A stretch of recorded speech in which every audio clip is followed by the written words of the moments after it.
Coming at you, Big Uncle Shredneck here. All right, today we're going to discuss quickly how to go about choosing tire size for your street track bike.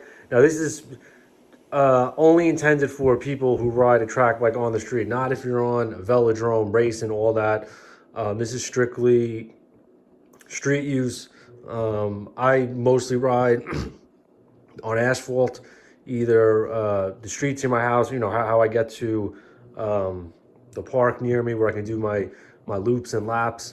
That's all pavement.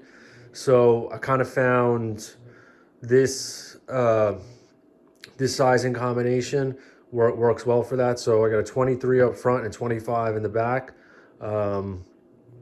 Reason for that is so this tire, found it on eBay recently, this Vittoria tire that I've wanted forever. Brand new clincher tire. I think the green looks cool, even though it doesn't match the bike. I still think it just looks cool. Couldn't find one for the back, so I'm still rocking this back tire right now. But I've done 23, 25 before. I've done it on my road bike for a while. Done it on the track bike before. Why I like that combo is, so for this frame here, because it's smaller, you'll get some toe overlap from the pedals. And here, a lot of track bikes that'll happen with. So as you can see, our spacing here, this is 23.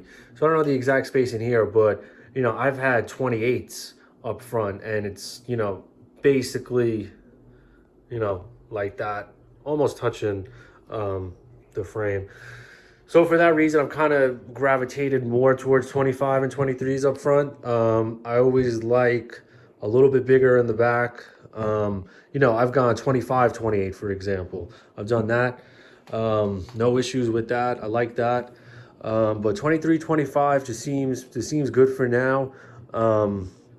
It's pretty fast and nimble combo with tires, which I'm liking. The roads are pretty clear right now near me. Once winter comes and you get all the salt and stuff, I would definitely suggest going to 28s or 30 if your frame can fit it.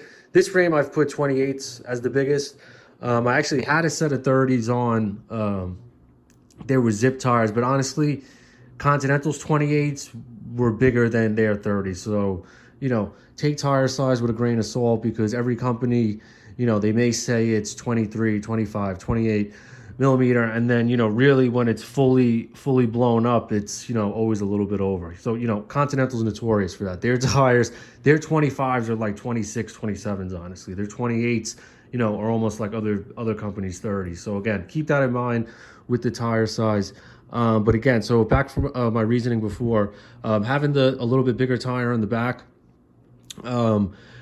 What I found with it definitely gives a little bit added comfort, especially these bikes really aren't the most comfortable to ride, especially if the road is rough.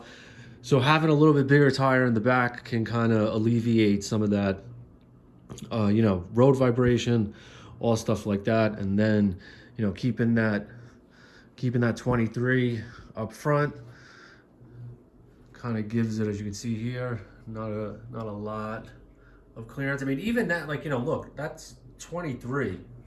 And I mean, you got some room. It's not,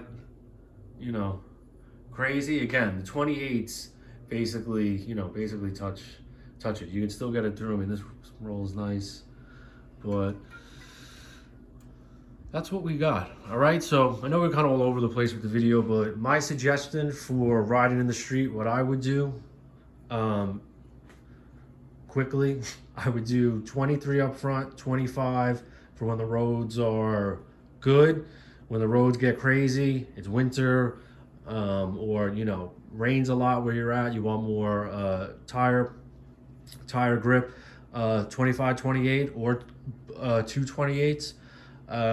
Something else I should mention too, I did notice, again, could just be placebo effect, could just be your head, counting grams, all that kind of stuff. The bike did feel faster with the smaller tire, with the 23, 25, as opposed to when I had the 28s on. I know there's arguments with that. They say all the new and improved scientific studies are now saying the bigger tires are better, but who knows, honestly. At the end of the day, it's you got it in your legs or you don't.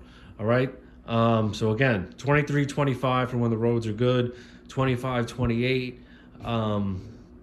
When things get a little crazy and hectic out there with the salt and the ice and all that stuff. All right. That's what we got. Later.